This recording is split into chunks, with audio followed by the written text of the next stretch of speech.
नमस्कार. पेठवडगावच्या लोकप्रिय नेत्या माजी नगराध्यक्षा माननीय सौ विद्या गुलाबराव पोळ म्हणजेच आपल्या सर्वांच्या लाडक्या ताई साहेब यांच्या वाढदिवसानिमित्त बंडखोर मीडिया ग्रुप आयोजित कोण होणार महाराष्ट्राचा महावक्ता या राज्यस्तरीय ऑनलाईन वक्तृत्व स्पर्धेत मी स्पर्धक कुमारी अमृता दत्ताजी शिंगे विषय मांडत आहे शेतकऱ्याच्या व्यथा आणि वेदना. शेतकऱ्याच्या व्यथा आणि वेदना.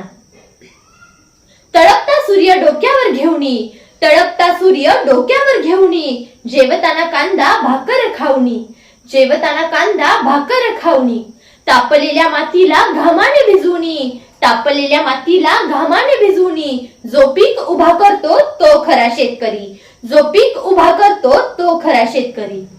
असं म्हणतात आपल्या या भारताच्या संपन्न होण्यामागे शेती कारणीभूत आहे. त्याबरोबरच भारताची संस्कृती, सण, अर्थव्यवस्था हे देखील शेतीवरच अवलंबून आहे. पण इतिहास काळात देखील शेतकऱ्यांना अनेक संकटांना सामोरं जावं लागायचं. तसंच त्यांच्या वाटेत अनेक व्यथा देखील यायच्या. पण त्या काळी लोकांना शेतीचे खरे महत्व माहित होते. त्यामुळे प्रत्येक जण प्रत्येकाच्या मदतीला धावून जायचा. पण आजची परिस्थिती बघता कोणाला कोणाची मदत करायचं राहू दे हो.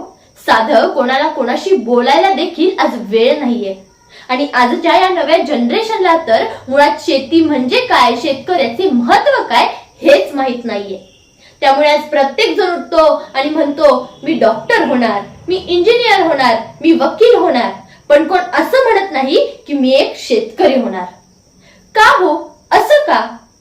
कारण आज आपल्या सर्वांना मनापासून माहितीये की एका शेतकऱ्याचं आयुष्य हे किती खडतर असतं. अहो शेतकरी व्हायला ना दगडाचं काळीज लागतं. शेती करत असताना येणारी संकट झेलण्याची तयारी लागते आणि पुन्हा त्या संकटातून ठामपणे सावरून उभा राहण्याची हिंमत देखील लागते. आपल्याला वकिलाची गरज आयुष्यातून एकदा भासेल, डॉक्टरची वर्षातून एकदा भासेल, पण शेतकऱ्याची गरज आपल्याला दिवसातून 3 वेळा भासते. आपण म्हणतो ना मी डॉक्टर होणार, मी वकील होणार. अरे व्हा ना, हमखास व्हा. पण तोच डॉक्टर आणि तोच वकील व्हायला देखील एका शेतकऱ्याने पिकवलेल्याच अन्नाची गरज भासते हे देखील विसरू नका. काळा असेल रंग त्याचा पण रान हिरवेगार, काळा असेल रंग त्याचा पण रान हिरवेगार, प्रॉफिट असतं कमी अन कष्ट त्याचे फार, प्रॉफिट असतं कमी अन कष्ट त्याचे फार. त्याने पिकवलेल्या त्या सोन्याला कोण किंमत देत नाही, त्याने पिकवलेल्या त्या सोन्याला कोण किंमत देत नाही. दुःख त्याच्या जीवनातले कोण समजून घेत नाही, दुःख त्याच्या जीवनातले कोण समजून घेत नाही.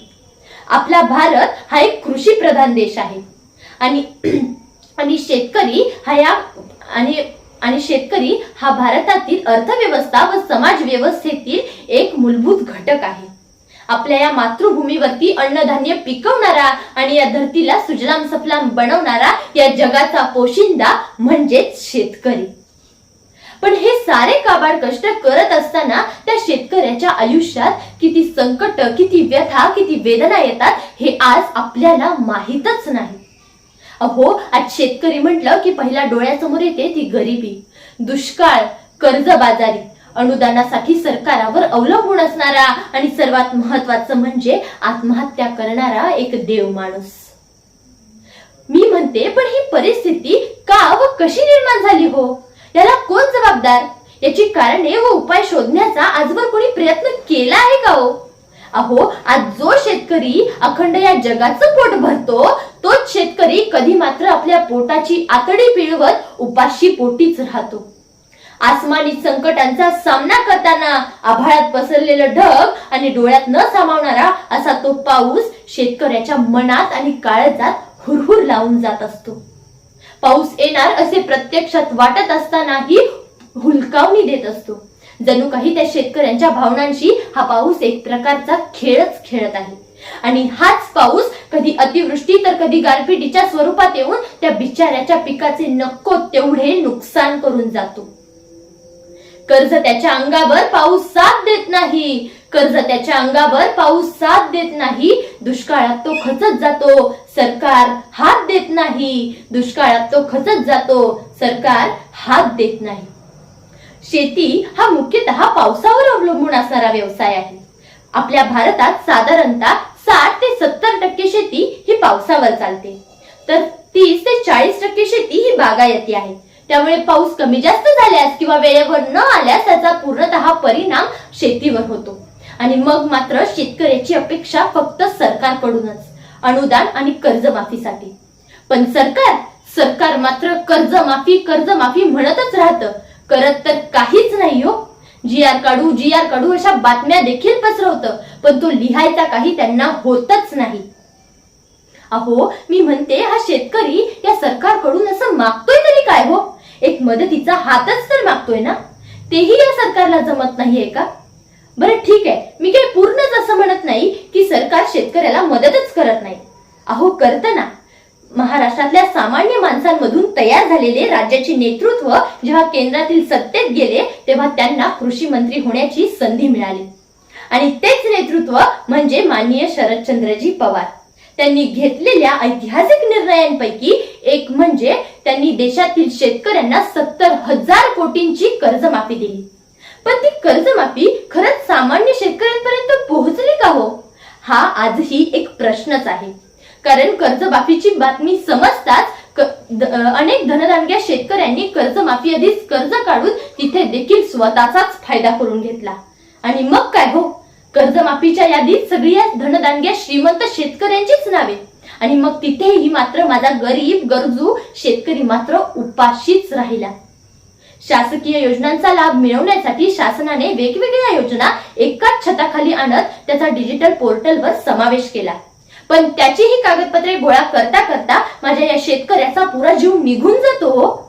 आणि त्यात तालुका, जिल्हा, ग्रामपंचायत स्तरावरील शासकीय कर्मचारी त्या शेतकऱ्याकडून लाच घेतल्याशिवाय त्याचा तिथे थाराही लागून देत नाहीत. वारे आमच्या शासकीय योजना. अहो, नशिबाने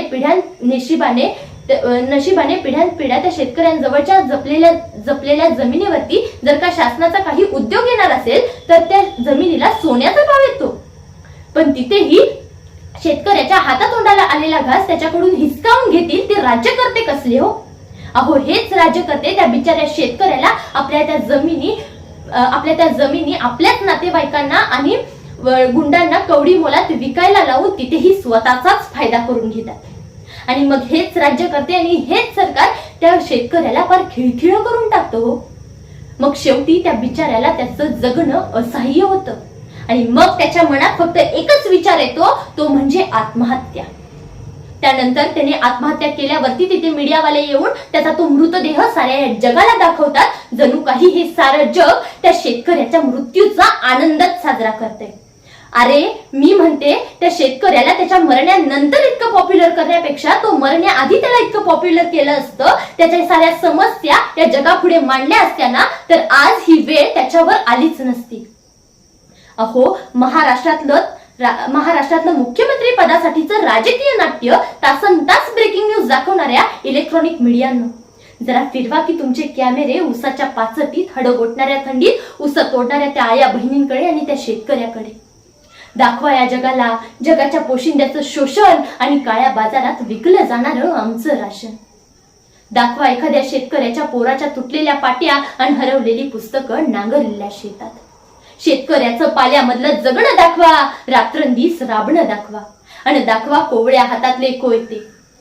लोकशाहीचं मरण दाखवा, शेतकऱ्याचं सरण दाखवा. कोरडं ठाक धरण दाखवा, भ्रष्टाचाराचं पुरण दाखवा. आणि दाखवा कर्जाच्या बोझानं शेतकऱ्याच्या पाठीवर पडलेले वळही दाखवा.